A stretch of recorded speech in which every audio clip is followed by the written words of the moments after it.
भाई इन तीन जगहों पर जिन्होंने भी पैसे लगाए हैं उनमें से 90% निवेशक ऐसे हैं जो कि आज के दिन में पछता रहे हैं। और उसके पीछे का रीज़न क्या है, और इस समय पे अगर आपको इन तीन जगहों पे जाना है या इन तीन जगहों में से किसी भी एक जगह पे आप अपने पैसों को निवेश करना चाहते हैं, तो ऑफ कोर्स ये वीडियो आपके लिए आई ओपनर वीडियो हो सकती है, इसलिए आपको ज़रूर ही देखना चाहिए। बस वीडियो को एक लाइक करके शेयर कर दीजिए। चैनल को अगर अभी तक आपने सब्सक्राइब नहीं किया है तो ज़रूर कर लीजिए, क्योंकि यहाँ हम कंप्लीटली बात करने वाले हैं कि भाई कौन सी तीन जगह है, और उन तीन जगहों पे खास तौर से इस समय में आपको उन जगहों के ट्रैप में फंसना नहीं है, बल्कि बहुत सोच समझदारी और आपको अपनी होशियारी से काम करना पड़ेगा। समझ रहे हैं ना? आपको ये नहीं देखना है कि कौन से फंड आ रहे हैं, कौन से जा रहे हैं और कहाँ पर आपको निवेश करना चाहिए।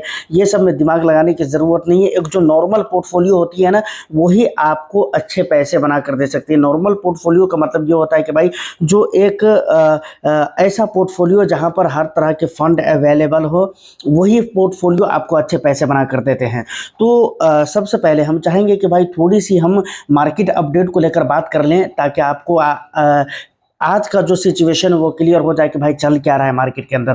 तो देखिए, इस समय पे शुरुआत में जब मार्केट ओपन हुआ था तो उस समय पे गिफ्ट निफ्टी की जो हालत थी 0.4% की पॉजिटिविटी थी, और इसीलिए निफ्टी के अंदर भी पॉजिटिविटी दिख रही थी, सेंसेक्स के अंदर भी, और स्मॉल कैप मिड कैप भी पॉजिटिव थे।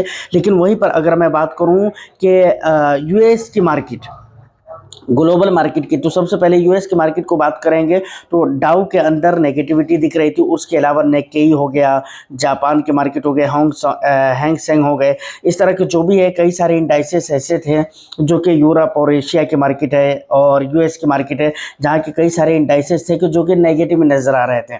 लेकिन इस समय पे अगर हम अपनी मार्केट की बात करें तो ओवरऑल पॉजिटिविटी देखने को मिल रही है मैक्स टू मैक्स जगहों पे। हाँ, कहीं कहीं पे रेड निशान है, खैर उससे कोई प्रॉब्लम नहीं है।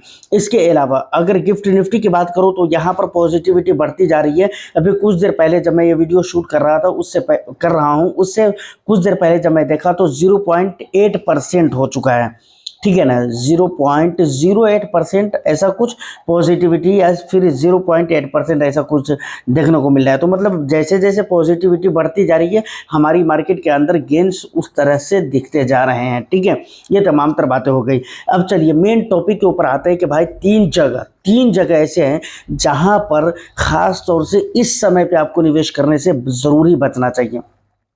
सबसे पहली चीज क्या है? सबसे पहली चीज तो यह है कि भाई इंटरनेशनल इक्विटी, इंटरनेशनल फंड या इंटरनेशनल इक्विटी कह लीजिए। मैं पूरे ओवरऑल इक्विटी को लेकर चलता हूं, यहां पर फंड की बात नहीं करेंगे, इंटरनेशनल इक्विटी की हम बात करते हैं। देखिए, इंटरनेशनली आपको पता है कि भाई दुनिया भर में जो माहौल है वो अच्छे नहीं चल रहे हैं। खासतौर से इस समय की मैं बात कर रहा हूँ। खासतौर से अब बात करें तो यूएस हो गया, ईरान हो गया, इसराइल हो गया, इन तीनों के बीच में जो वॉर चल रहे हैं, और इसके अलावा जो crude oil, diesel, gas, petrol वगैरह जो है, इन तमाम तर चीज़ों की जो महंगाई बढ़ रही है, और इसकी वजह से इंपोर्ट एक्सपोर्ट महंगा हो गया है, जिससे पूरी दुनिया का जो है ना माहौल ख़राब होकर रखा हुआ है।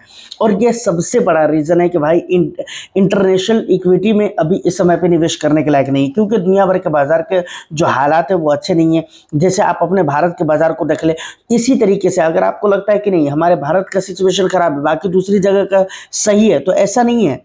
समझ रहे हैं ना? पूरी दुनिया का जो सिचुएशन है वो खराब है। ओवरऑल पूरी दुनिया का सिचुएशन खराब होकर रखा हुआ है इन वॉर की वजह से, और वॉर में जो स्ट्रेट ऑफ हॉर्मुज़ है उसकी वजह से पूरी दुनिया का माहौल ख़राब होकर रखा हुआ है, और इंपोर्ट एक्सपोर्ट महंगा होकर रखा हुआ है। और जैसे ही इंपोर्ट एक्सपोर्ट महंगा होता है, और बराबर अगर आप बी फिनेंसर को फॉलो करते हैं तो बराबर मैंने आपको सिखाया हुआ है, बताया हुआ है कि देखिए इंपोर्ट और एक्सपोर्ट जैसे महंगा होगा वैसे चीज़ें महंगी हो जाती है। समझिए, कुछ चीज़ें हैं, या फिर मैं आपको बताऊं कि मानकर चलिए कि फॉर एग्जांपल ये पेन है, ठीक है। अब होता यह है कि इसको हम विदेशों से अपने देश के अंदर इंपोर्ट कर रहे हैं। अब इंपोर्ट महंगा हो चुका है, तो ऑफ कोर्स वो खर्चा जब हम बेचेंगे लोगों को, जब हम कस्टमर को देंगे, तो वो खर्चा जो महंगा हो गया है वो खर्चा हम निकालेंगे कहाँ से? कस्टमर से निकालेंगे। तो चीज़ें तो महंगी हो जाएगी ना। ये पेन जो 10 रुपये का मिलता है, इसको 11 रुपये में हमें बेचना पड़ेगा, या 5 का जो मिलता है तो इसको 6 का बेचना पड़ेगा। तो ऐसा करके इंपोर्ट एक्सपोर्ट महंगा होता है दोस्त, और इसकी वजह से पूरी दुनिया का माहौल और इन्फ्लेशन वगैरह आगे की तरफ भागता है। तो इंटरनेशनल लिक्विडिटी का माहौल बिल्कुल ही सही नहीं है और इस वजह से मुझे लगता है कि अगर आप ये माइंड लगा रहे हैं कि भाई इंटरनेशनल लिक्विडिटी के अंदर हम निवेश करें तो इसकी बिल्कुल कोई ज़रूरत नहीं है। और ख़ुद आप अपने देश के अंदर देखें ना कि हमारे देश के अंदर निवेश के जो ऑप्शंस है क्या उसकी कमी है? बिल्कुल कमी नहीं है। वो इक्विटी की ही अगर मैं बात करूं, इक्विटी के अंदर ही कई सारी ऐसी कंपनीज हैं जहां पर आप निवेश कर सकते हो। आज के डेट में भी अगर मैं बहुत सारी टेक कंपनी की बात करूं, HCL हो गया, TCS हो गया, इन्फोसिस हो गया, इस तरह की बहुत सारी कंपनीज हैं जहां पर आप निवेश कर सकते हैं। लार्ज कैप कैटेगरी की ये कंपनीज है, आप निवेश कर सकते हैं, अपने पैसों को लगा सकते हैं। तो हमारे देश के अंदर ही बहुत सारे ऑप्शंस हैं और बहुत सारी अपॉर्चुनिटी आने वाली है जहां पर हम पैसों को लगा सकते हैं और जिस अपॉर्चुनिटी को हम हासिल कर सकते हैं। इंटरनेशनल इक्विटी की अगर मैं बात करूं तो वहां पर निवेश करने से पहले आपको बहुत सारी चीज़ों को देखना पड़ता है।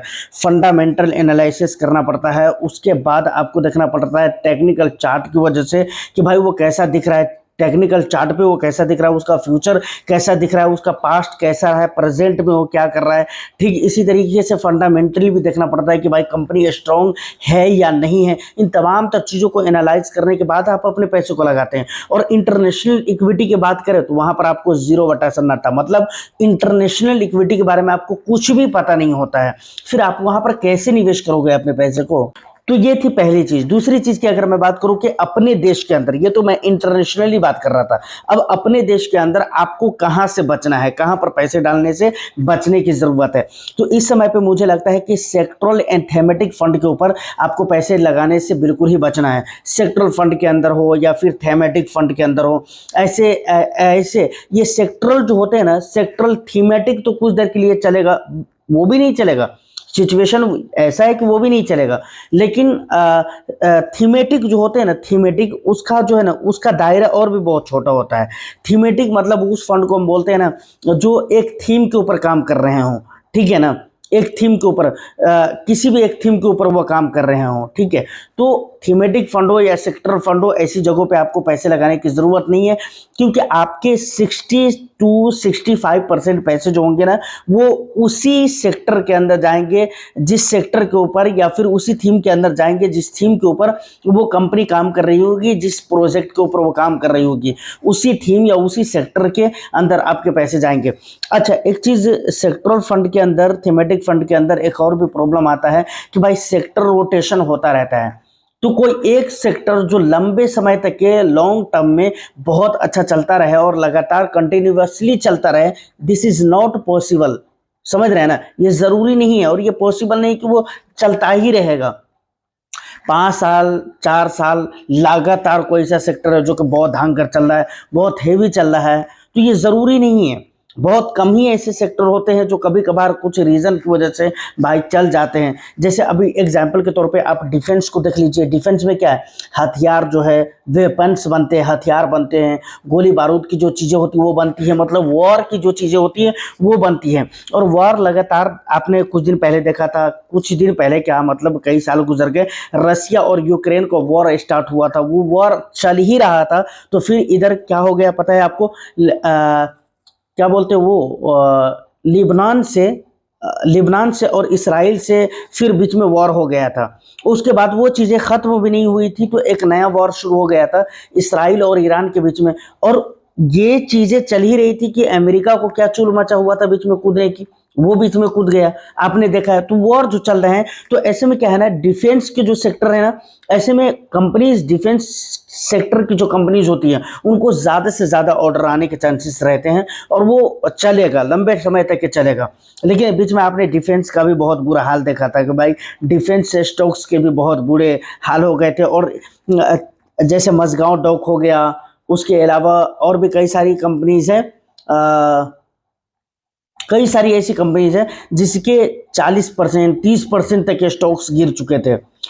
तो सोचे कि भाई जो चलने वाली चीज़ है वो भी नहीं चल पा रही है, तो फिर हमें क्या फ़ायदे सेक्टरल फंड के अंदर पैसे डालकर किसी पर्टिकुलर एक सेक्टर या फिर एक थीम पर बिलीव करके क्या फ़ायदा, कुछ फ़ायदा नहीं है। तो ये 2 चीज़ें क्लियर हो गई। अब तीसरी चीज़ क्या आती है, स्पेशल प्लान। स्पेशल प्लान को लेकर जैसे मैं आपको समझाने के लिए बोल रहा हूँ, जैसे पहले क्या था, सॉल्यूशन ओरिएंटेड फंड आते थे, जैसे कि बहुत सारे फंड ऐसे थे कि चाइल्ड स्पेशल प्लान थे, जब बच्चों के लिए, बच्चों के नाम पर अगर हमें पैसे लगाना है, निवेश करना है, तो स्पेशल प्लान के अंदर हम पैसे को डालते थे। इसके अलावा अगर हम अपने मतलब रिटायरमेंट के लिए अगर हम पैसे को इकट्ठा करना चाहते हैं, पैसे जमा करना चाहते हैं, तो रिटायरमेंट का जो स्पेशल प्लान आता था, सोल्यूशन ओरिएंटेड कैटेगरी के अंदर आते हैं वो फंड्स, तो उसके अंदर हम अपने पैसे को डालते थे। तो अभी कुछ दिन पहले मैंने आपको वीडियो बनाकर बताया हुआ था कि सेबी ने इन चीज़ों को बिल्कुल अनकैटेगराइज कर दिया है कि भाई हम इसको कोई कैटेगरी मानेंगे ही नहीं, और एक उसकी जगह पे एक नई कैटेगरी लेकर आई हुई थी जिसको मैंने आपको बताया भी हुआ था। तो खैर वो सारी बात हो गई, लेकिन अभी भी काफ़ी सारे ऐसे स्कीम हैं जिसको लोग स्पेशल समझकर निवेश करते हैं। जैसे SWP वगैरह के लिए बहुत ज़्यादा कुछ फंड्स को लेकर चलते हैं कि भाई नहीं, हमें जो है ना मतलब बैलेंस एडवांटेज फंड के अंदर ही पैसे को डालना है, फिर वहाँ से हमें SW पे स्टार्ट करना है। इस तरह करके अलग अलग दिमाग में चलते हैं लोगों के, अलग अलग दिमाग में चलते हैं, और वो उसको स्पेशल समझकर उस तरह से निवेश करते हैं, जो कि नहीं होना चाहिए। देखिए हर चीज़ स्पेशलिटी के ऊपर डिपेंड नहीं करता है। मैं क्या बोल रहा हूँ, आपकी एज क्या है, आप करते क्या हैं, आपका रिस्क एपिटाइट क्या है, इन तमाम चीज़ों को देखते हुए तब जाकर पैसे निवेश किया जाता है और कहीं पर पैसे लगाया जाता है। तो स्पेशल प्लान बोलकर ऐसा है जहाँ पर भी, तो वहाँ पर 2-3 चीज़ें आपको देखनी चाहिए कि वो भाई रिटर्न्स कैसा दिया है। और स्पेशल प्लान के अंदर अक्सर आप देखेंगे कि भाई वहाँ पर जो एक्सपेंस होते हैं ना, खर्चे होते हैं ना, वो ज़्यादा होते हैं, लेकिन रिटर्न्स वैसे नहीं होते हैं। तो ये गलत बात है, और इसलिए मैं बोलता हूँ कि भाई ये 2-3 चीज़ें ऐसी हैं जहाँ पर पैसे लगाकर 90% निवेशक आज भी हैं जो कि पछता रहे हैं। समझ रहे हैं ना। अब कैसा फंड आपको रखना चाहिए, डाइवर्सिफाइड फंड रखना चाहिए। एंड इससे पहले मैं आपको कई मरतबा इन चीज़ों को बता चुका हूँ, जैसे large cap, mid cap, small cap और फ्लेक्सी कैप, मल्टी कैप, इस तरह के बैलेंस एडवांटेज फंड भी हो गए, मल्टी एसेट एलोकेशन फंड भी हो गए। इस तरह के फंड्स आपको रखने चाहिए जो कि आपके पोर्टफोलियो में होना चाहिए, और यही फंड होते हैं जो कि लॉन्ग टर्म में आपको एक अच्छा वेल्थ क्रिएट करके देता है। ठीक है, तो यहाँ तक अगर आप वीडियो में ईमानदारी से हॉनेस्टली पहुँच चुके हैं, so I would like to tell you कि आपको वीडियो एंड इन्फॉर्मेशन बहुत अच्छी लगी होगी, तो बस एक लाइक कर दीजिए, शेयर कर दीजिए। चैनल को अगर अभी तक आपने सब्सक्राइब नहीं किया तो ज़रूर कर लीजिए, और आपका जो भी वैल्यूएबल फीडबैक हो आप मुझे कमेंट सेक्शन में ज़रूर दीजिएगा। मैं फिर मिलता हूँ किसी नेक्स्ट एंड इंटरेस्टिंग वीडियो में, जब तक के लिए all the best. Thank you for watching.